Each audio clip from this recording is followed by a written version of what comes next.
All right, hey everyone, and welcome back for another week here at the A Warrior Podcast. I'm Angie, almost 6 years, an above knee amputee, not this leg, the other leg, if you're watching me on YouTube. So last week I was on a little under the weather, still kind of congested. It's driving me absolutely nuts. I finally went to the doctor to see what was going on, and I'm fine, just a little bit of a virus. So here I am, still trying to get my head together. Last week I talked about independence because I had been traveling and got a chance in Boston to really stretch my limits as an amputee in a different city and see what I could do, where I could go, how I could maneuver and get around without the support of my family. Now I say this because truly I have been able to lean into my family, my boys and my husband so very much. And when there are days when I'm not feeling awesome as an amputee, I always feel 1,000 times better when I can grab my husband's hand and walk through a store or a town or into a restaurant or wherever. And there is a certain calm and peace that comes over me because I know he's got my back. So this was a whole new independence thing. Now, what I have noticed, however, and this week what I wanted to address, and I wasn't sure exactly how I wanted to do this, but I wanted to pose a question to you. If you knew that you were coming up to an amputation on your own, like yourself, how would you prepare yourself? How does one actually see a date on a calendar and know that their arm, their leg, their foot, their toes, their fingers, something was going to be cut off permanently? I never think about that anymore, almost 6 years out. And a lot of you don't have that option. Some of you woke up from an accident, and that breaks my heart because you didn't have a choice. And that is also a whole nother ball game and another thing, that hurdle that needs to be addressed for those of you that are dealing with that. I, however, had the option. I can only speak to my choices and my life and my lifestyle and my way I handle things. So I wouldn't ever impose that I have a clue what it would be like to wake up from a coma or an accident and look down and see something missing that you were out and about doing your thing, and boom, that's the hand you were dealt. So I won't even go there. That's for somebody else's story and somebody else to tell. But for me, there's some positives and negatives to the elected amputation. One, we do have an opportunity to get a grip on it, right? Emotionally, mentally, and even physically. That does not mean that it makes it any easier to choose to cut something off, because no one in their right mind would choose to lose a limb. My story began in 2013 while I was pre-testing for my second-degree black belt in Taekwondo. And I had done a simple sparring, kicked at someone's head, and literally popped my MCL, which is the inside ligament of the knee. The problem was, I'm the kind of person that says, well, yes, it hurts. Yes, it's probably a bad thing, but I want to finish. So I did a bunch of other sparring, my forms, my weapons, I did all that. Only to come to find out that my leg did not, after 4 weeks of PT, want to heal the MCL. And that's what started surgery number 1 for me.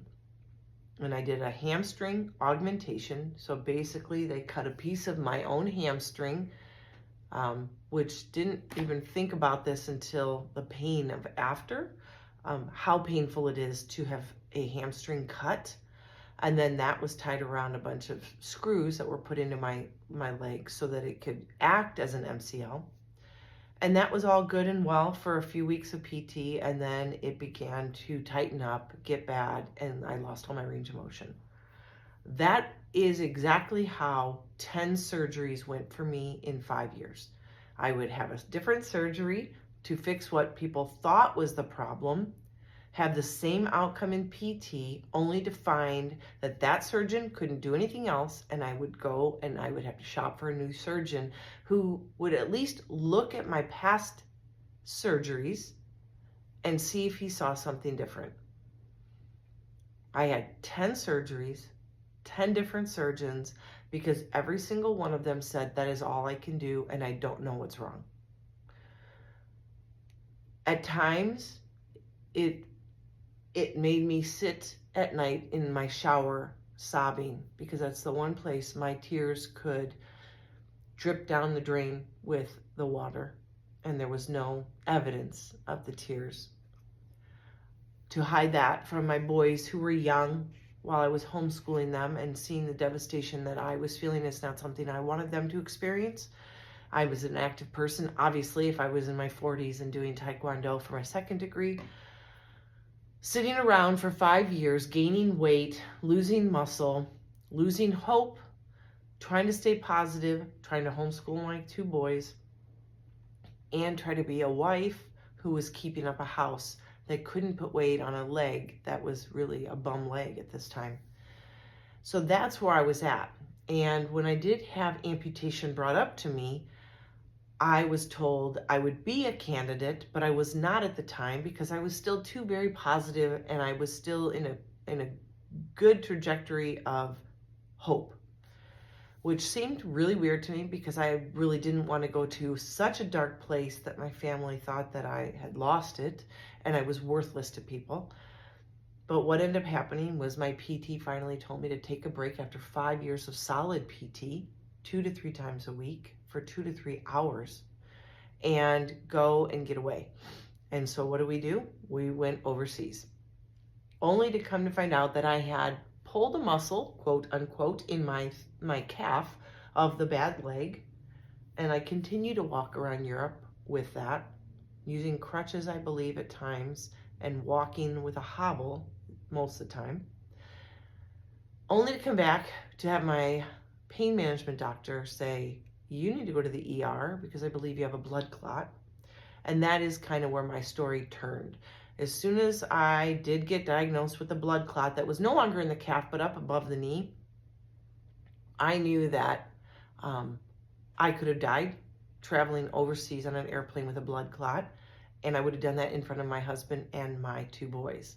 So at that point, I just couldn't handle it anymore. I was very, very inactive, couldn't do anything, couldn't even walk the dogs, couldn't even take a stroll and mosey because it hurt so bad. And now, possibly now, no more travel because I could have a blood clot and die on an airplane. That was the moment that everything clicked and I chose to amputate. Now, at that moment, it was very clear that that was the option. But what you don't see is that the moment that I went through, and I did interview about 3 or 4 doctors, already knowing who I really wanted, but I wanted to see that I was right in my decision.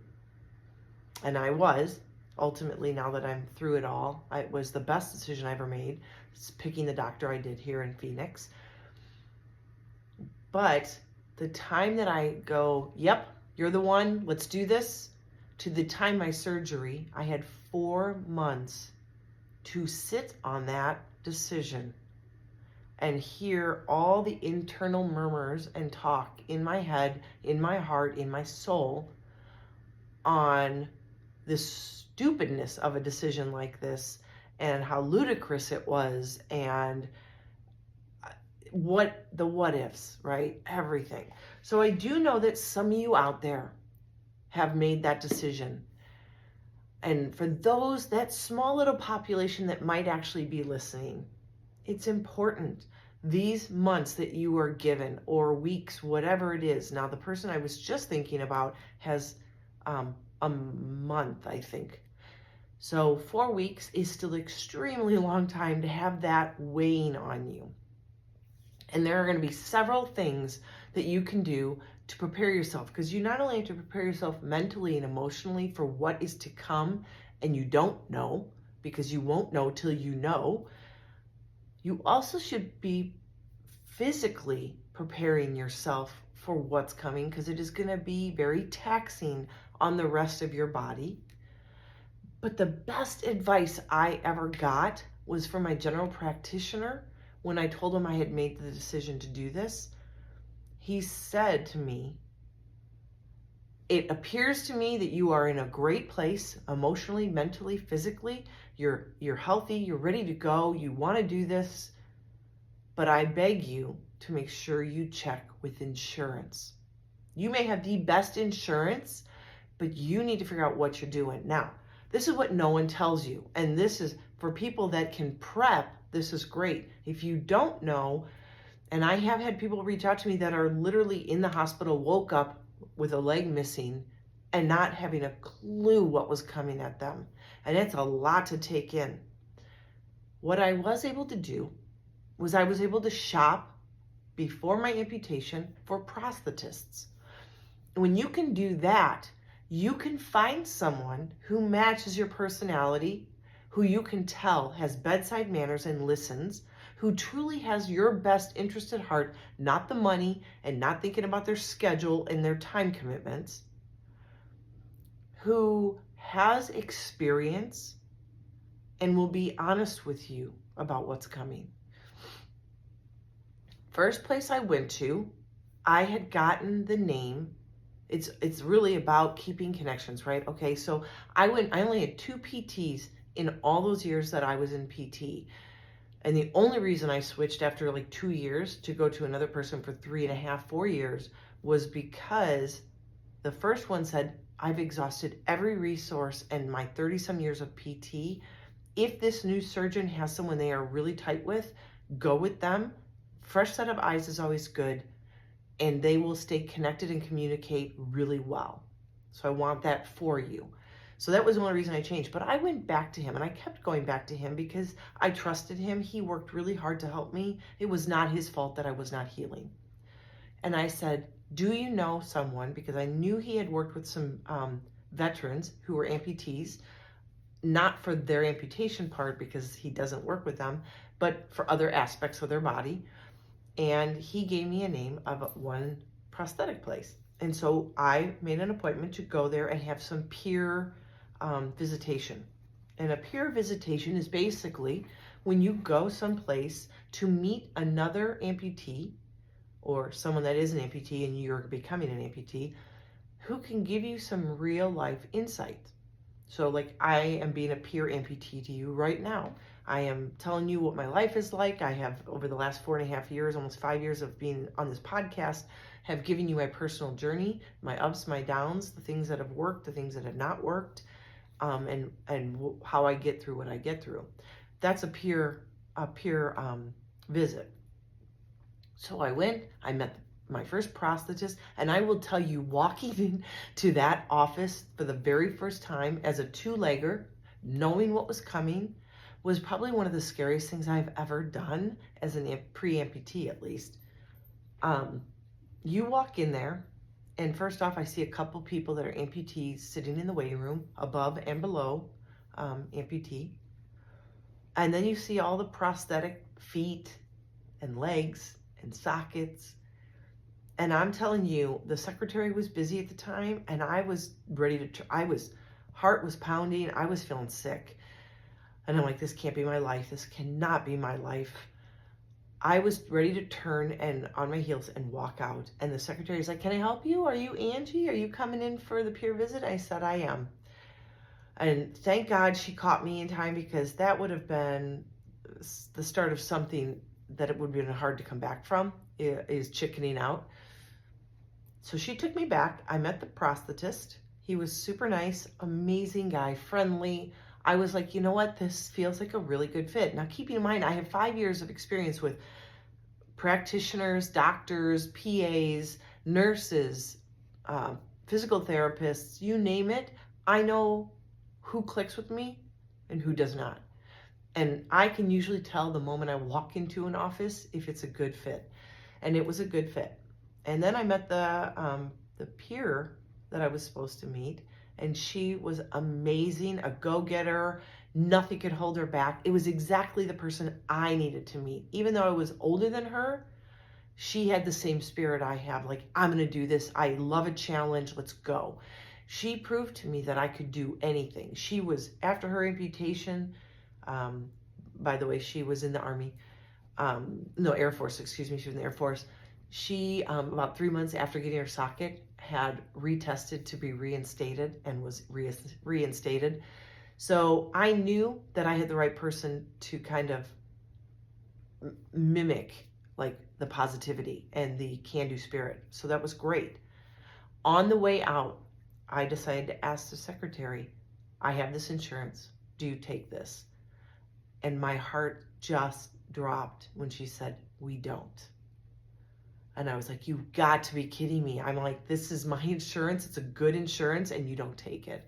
I said, okay, thanks. When I left there, I went and talked to the surgeon I was going to use and said, we're going to do this. And he goes, I have the people for you. You need to go and check out the people at the Limb Center, David and Randy. David is an amputee himself, and great guys. He called while I was in the office and said, hey, David, I have someone here, needs to get with you, needs to talk with you. She has questions. She's going to be going through amputation with me. And at that moment, when they gave me his cell phone number to call at any time, I knew that I was going to be in good hands. But of course, my question was, do you take my insurance? And they said, we will make this work. And they were there as a two-legger. I went in with my family so they could meet my kids. My kids could see an amputee for the first time, so they weren't like freaked out when their mom was the first one they saw. My husband got to be there to ask questions. All the things that I wasn't sure about, all those answers were answered. All those questions were answered. And I felt nervous still, but I knew that I had people in my corner and they listened to me. They said, what kind of life did you have before? Well, I hurt myself in karate. Okay.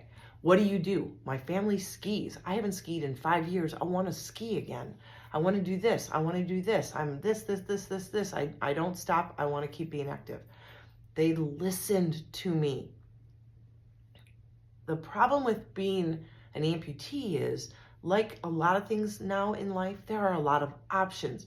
Options on who can do the surgery, options on who can be your prosthetist, the different type of prosthesis you can get, the different types. For me, a knee joint, a different ankle joint, you name it. There are so many options that it's something that's almost impossible to digest in the midst of it all. So for those of you that didn't have an option and you wake up to knowing this, and all of a sudden you're thrust to the hospital prosthetist and you have no other options, you do have options. But at that moment, you take what you're given, and then when you get home and you can clear your head, you start doing some research for yourself and you talk to other amputees. And yes, it's an amazing community. You may not know anybody that's an amputee, but if you get on social media and you take a look at some people that are there, I have had nothing but people that wanted me to succeed alongside them. The amputee community is the most kind. Yes, there are obviously those that aren't, but when you really have the right questions and you want to achieve something, there are so many people willing to give you a boost up. So you do your research. But what ended up coming down to was, once I went home that day, I remember those 4 months very vividly. And the fears that would well up inside of me, because now for 4 months, there's so much else in life that's going on. And it was during the fall. So it was all the holidays, my kids' schooling. I mean, it was absolutely insane. But you wake up with, oh my God, like 100 days till my amputation. What if I made a mistake? What if it's worse? I was worried because I was having scarring issues. What if they cut my leg off and the scarring is so bad, I am so tender, I can't put a socket on? What if I can never wear, I get rid of the leg and I can't put a leg on? Because you see amputees walking around all the time and doing life. But what if I can't wear one? What if osteointegration isn't for me? The what ifs, right? I was like extreme. What if I die on the table while they're taking my leg off? How do they stop you from totally bleeding out? And I know there are all those medical things, but I get sick when I see the incisions from a knee replacement on my body. I was then, what if I wake up from surgery and look down and I can't keep my stuff together, seeing that my foot's gone, my leg's gone. How do you handle that emotionally? How does your brain process that? So then I went, and when I said, my general practitioner said, check with your insurance. When I decided to go to the Limb Center, David and Randy, great guys, I said, this is my insurance. They said, here is a code. I would call your insurance and see if this code for my C leg, because that's the leg they thought was best for my ability, which was high level. They knew I wanted to get out there. They wanted to give me the best leg possible. They said, use this code. They go by codes. There'll be no question about it. They'll have the code. They'll say, yes, it's covered, or no, it's not. So what did I do? I took my general practitioner's advice. I had the code. I remember in September, I called my insurance. I said, hey, this is what's going to happen. I'm hoping to have this in December. This is the code my prosthetist gave me. Does this get covered with my insurance? They looked it up. They said, yep, you're totally covered. I said, okay, you're sure this code? Yep, it is covered.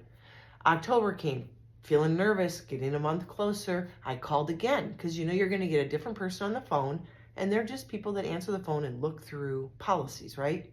So I called and said, hey, I'm going to have the amputation in December. I need to know if this code is covered by my insurance. Yep, it's covered. You're sure? Yep. November comes, another month earlier. Now I'm starting to panic because next month is my surgery. I called insurance again. I did that November and December. And between November and December, I found some peace finally. And that's another podcast for another day. And I had 4 calls, 4 different people answered in those times, and 4 people said, yes, it's covered. December 19th, I had my surgery. I woke up in great spirits. I had come to accept prior to surgery what was going to happen, and I was ready to come out fighting. Everything was great. I went to Christmas Eve service. I enjoyed Christmas with my family. Great spirits. January comes. Everything's healing fine. A little part of the incision was taking longer. They were going to take me out a little bit further and make sure I was really healed. January comes, February comes, March comes, end of March, beginning of March, they go to file for my prosthesis, and my insurance denied it. And I'm like, what? If there isn't something that's going to put you into an emotional tailspin, it is that. And I called them and said, what do you mean it's denied? Well, it's not covered. I said, I called. And I mean, I'm raging at this point. I remember being in a parking lot when I found this out, because I got a call. And I was somewhere out and about with my family. And I got in a car and I said, I'll meet you guys at home. And I'm raging. And I'm trying to tell the lady on the other line, I know this is not your fault, but you need to give me someone higher up, because that's unacceptable. I chose the amputation knowing everything would be covered. And I got a higher up. Then I got a higher up. I called and fought every single day, Monday through Friday, for 4 weeks, for a month. I finally got a one-time approval, because they had on record that I had called 4 times, and that every single time I was told it was approved. What my insurance didn't tell me, and I had to go and do some research, and I talked to an insurance person at Autobach who did the research, a little written research for me, and come to find out they changed a couple words in our insurance policy that disallowed, whatever, my code in January. The new year came, and instead of it being, I knew powered equipment was not covered, but this is electric. They chose to put electric empowered under the same, nope, we don't cover. So I had to fight them. And I fought really, really hard. It was emotionally draining. I cried every day. And you have no idea how hard Fridays were because I knew no one would be around Saturday and Sunday. And I would have to just wait. And then Monday would come, first thing in the morning, I would call and I would be on hold and I would wait and I would ask for another higher up until I found someone who actually cared about who I was. And we fought. He talked to people in higher up and they approved it. But like I said, a one-time approval. Now, keeping in mind, I'm in my 40s at this time, and I'm thinking, I know an electric leg in 5 years' time will be outdated, kind of like our computers anymore, right? 1 year down and our computers are outdated. And I knew the legs would be the same way. And I knew that insurances were supposed to cover, at least mine, every 3 years, a new leg. Once that they had checked it, refurbished it, I've tried new things with it, then it was time to re-up. So I had to deal with that. And that was a bummer, even though I did prep ahead of time for insurance debacles, problems, etc. So that is big advice for you. If you are going to be going into this, you need to make sure you know what you're getting into with insurance, because if there is anything I have learned besides fitting issues and struggling with change in volume of your residual limb after amputation, the other thing that most people deal with is insurance issues. They do not want to pay. Their first answer is no. You need to be able to look out for yourself and do not be afraid to fight for your freedom to have mobility. This is going to be a hard-fought case for you. So that is the insurance side. The physical side of prepping is you really need to make sure, as soon as my PT found out I was going to amputate, we shifted and said, well, there's nothing else we can do with this leg. Let's start strengthening the quad, hamstring, and calf and knee of the good leg, because that thing is going to take a lot of brunt of the forces for the first 3 months while you're healing.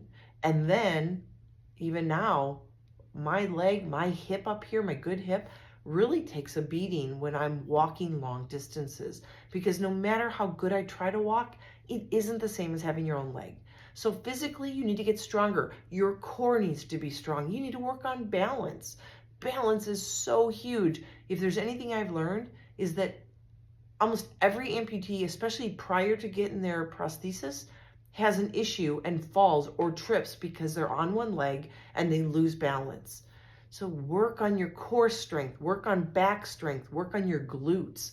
All that stuff is going to come into play. And it is hard to work on that when you're healing and stuff. So do it before your amputation, because you're going to just need to mentally and emotionally prepare after amputation to deal with it.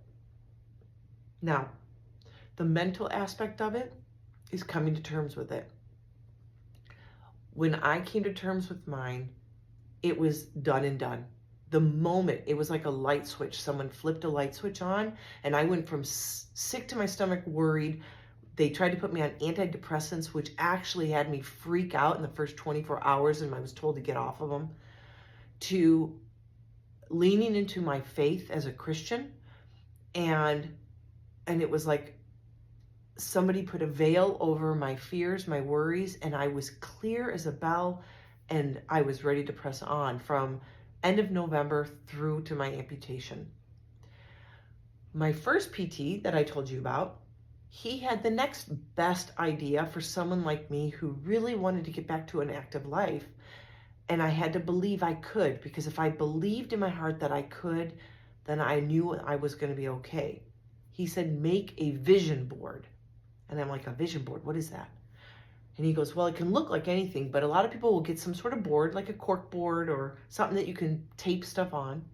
And he goes, put things that inspire you on there, things that you want to fight for. And I was like, that is really awesome. So I reached out to my family and really close friends, and I said, listen, guys, I'm putting a vision board together because I'm struggling. He actually suggested this while I was still really worried about it all, like in October. And I said, any notes, like short notes of encouragement, things I can look at every morning when I wake up prior to amputation and right after amputation, that tells me you are there for me and that I am going to be okay. If you have a quote, a Bible verse, just a happy note, pictures, anything you want to send. Don't spend money, just something personal from you, from your heart, from your voice. So I got pictures of my kids. My family sent a picture because they all live in Illinois. They sent a picture, and I'm looking at it right now as I'm talking to you. So if you see me looking over, I can still see it. I have not really changed it. I've added a couple things to my vision board for future, but there's a picture of my brothers, their spouses, and my nephews and nieces. They're all together. I believe it was probably Thanksgiving that year. No, yeah, probably Thanksgiving that year. They're all looking at the camera, but it looks like they're looking at me, and they're all smiling. It is the best picture of my family and such an inspiration. My husband went back and found all these wonderful pictures of all the things we do together, especially the skiing when I had 2 legs that worked. And he printed out a bunch of things so that I could remember what it looked like to ski and to ski with my boys. And I have Bible verses on there, and a good friend of mine challenged me that a year after amputation, she wanted me to do the Phoenix Rock and Roll with her, not the marathon, but half marathon or less. And we were going to do it together. And I have the date on there that came in the card that is a promise from her to me that she will do anything with me. And then I also have hanging, I did it for St. Jude, and I have my hero buttons and everything hanging there to remind me that there are other people suffering greater than me that I need to work for. And that took me out of my own head and put me into a place to think of others. Because when you're wrapped up in your own amputation, and yes, rightfully so, what helped me get beyond my issues was to think of others. And I had met a few young ladies that had lost their legs at, 8, 9 years old to cancer. And I thought, if they can be warriors and rock stars, I'm going to fight for them. I'm going to make sure that this doesn't happen to other people's children. And all those things are on there. And it is the most beautiful vision board. And that literally, it didn't look good because I had it in our nice little bedroom area. But every time I rolled off the bed and looked over, it was right there about 3 feet from my face.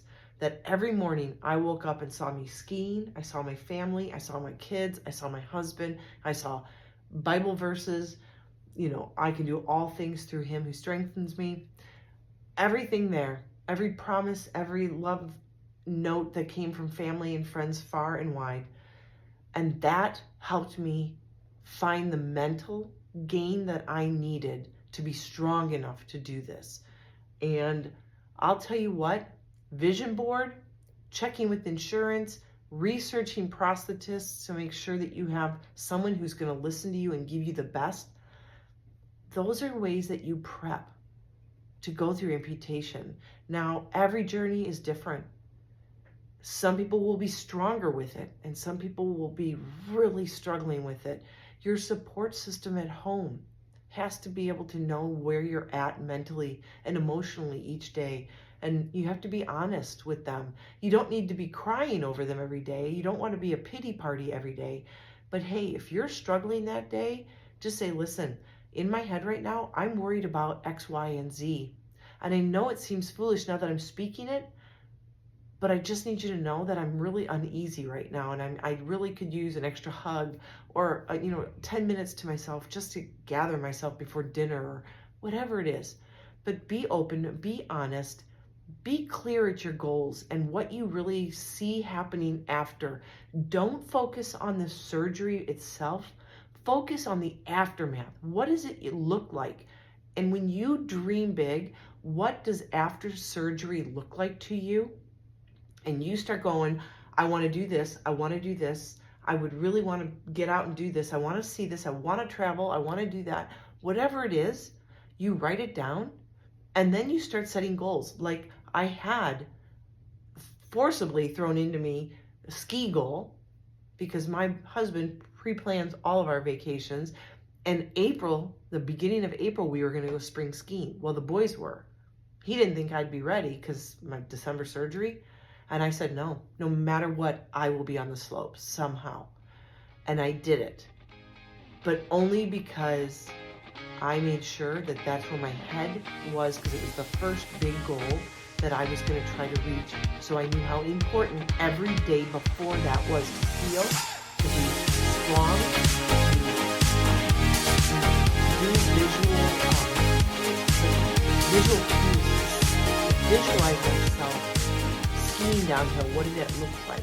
And I wasn't sure. I wasn't sure how I was going to ski. I do ski only with one leg, with outriggers. I researched skiers. I watched people and had an idea of what might be and started visualizing myself doing it. And visualization is huge on achieving those goals. Not that I wasn't scared as heck. I mean, I was petrified on what this was going to feel like, look like. I was afraid of falling on my very fresh, new incision and stump that had just healed. I had a lot of fears, but I got to the right people. I had the right adaptive teachers. I had the right equipment, and they let me just explore what it looked like. And that was my first year. So I had dates for some things, like the Rock and Roll Marathon, January of the next year. So a year and a month after my surgery. I knew that if I was going to use a running blade, that I had got to find a running blade, and I had to practice a running blade. But I had to visualize that stuff. I had to focus on, hey, if this is going to happen by then, I should probably have this by 4 months ahead at least, and start practicing. How do I practice this? Then I went to my PT and I said, how do I practice running if I'm barely walking right now in a normal prosthesis for walking? And so he worked with me on that, and it was a team effort from everybody.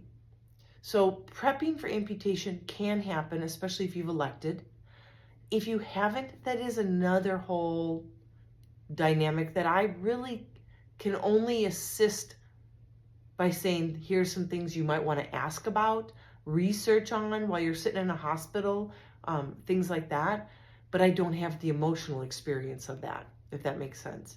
Reach out to me if you have questions about a non-elected amputation and you're struggling right now. I have talked to people that literally have called me from hospitals and said, I don't know what to do. A prosthetist just came in. I don't know what he wants me to do. I don't know if he's the right person, but this is where the hospital is sending me. And people don't realize you have choices. You do not have to go with whoever they start you with. You can choose. It's like any other one. You would choose your doctor, your healthcare provider. You choose your dentist. You can choose your prosthetist. You need to know your insurance. So talk to your insurance company. Find out what you can handle and what needs to be done, because these devices are expensive. If not covered at all, they're still kind of expensive, even with some coverage. So make sure you're prepping yourself. You prep yourself up in here in your mental game. You prep your heart that you can emotionally handle it and be prepared for the shock of it. You have to prepare yourself physically. And you really need to prepare your insurance side of it, because it is a very costly, lifelong bill. You will have other things that go wrong. You might have a foot that breaks. Your sockets, you'll go through sockets like nobody's business the first couple of years, because your limb is always changing. Just learn to prepare yourself. You can do this. So if you are electing to amputate, my call to action to you would be prep. Think of the mental, emotional, physical aspects and the insurance side of it. Write those 4 things down. What can you do to prep yourself for the upcoming surgery? If you are in a hospital, you can still prep for what's coming. You just didn't get a prep for the actual mental aspect of the journey to the surgery table. But that doesn't mean you shouldn't be prepping and finding out about your insurance, finding out if you've got the best prosthetist in town, finding out who your PT. Not all PTs are created equal. I had to let go of someone who was very dear to me and who helped me through a lot of ups and downs and tears and pain, because he's like, I am not equipped to deal with amputees. And so, believe it or not, my orthopedic surgeon sent me to my guys at the Limb Center, and the Limb Center was hand in hand working with the Touchstone Rehabilitation in Phoenix, And I worked with them even pre-amputation. What can I do to prepare my body now before it's too late? So that is my advice for you. Get out there and prepare yourself. Now, if you're in the hospital, like I said, you can still make a list of how do you get yourself mentally prepared to go home with an amputation that you were not expecting on your way to work that day. And how do you handle family and discussing it and talking it through. A lot of times talking about it is much better than holding it all in. You can still do a vision board. Okay, here's where I'm at. There's no going back. And if you had an accident and there was a problem, I am so sorry that that's how you got to amputation.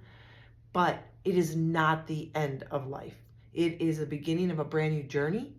I have found mine. I think I'm very blessed, but I also think it's mindset. I have loved my journey. It has been hard. Oh, yes. It has had challenges. Yes. But I love a good challenge. And I have to tell you, the people I have met on this journey have inspired me, empowered me, made me proud to know them. They have changed my life for the better. And they have filled me up. They have cheered me on. And they have been in my corner. So you will meet a whole new group of people. And then my old friends were there for me through it all too.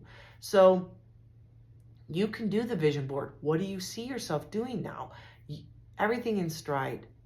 It's like triage, right? First, deal with the things that you really have to. And that would be healing, figuring out who your prosthetist is, and knowing who PT is going to be, because it depends on the extent of all your other injuries. And then get down to the nitty gritty. When you have those quiet moments, don't dwell in the negative in the past. Start figuring out how you can leap from being angry to healing and feeling that there's still something amazing coming your way. Because there is, I promise you. It's just going to be a bumpy road for a little while until you embrace it and you start living it. So I hope this helped you. I hope you try to get that call to action together and try to find ways to empower yourself to live a really good life. Being an amputee is not the end of life. It is the beginning of something really unique, and something, if you own it, you're going to be amazing at it. It's going to have its bumps. It's not an easy ride, but you were chosen for a reason, and I believe that with all my heart. So you are a warrior. Do not forget that you are a warrior, and I believe in you. So rise up, start prepping yourself, and know that you can do this. And as always, always be healthy, be happy, be you.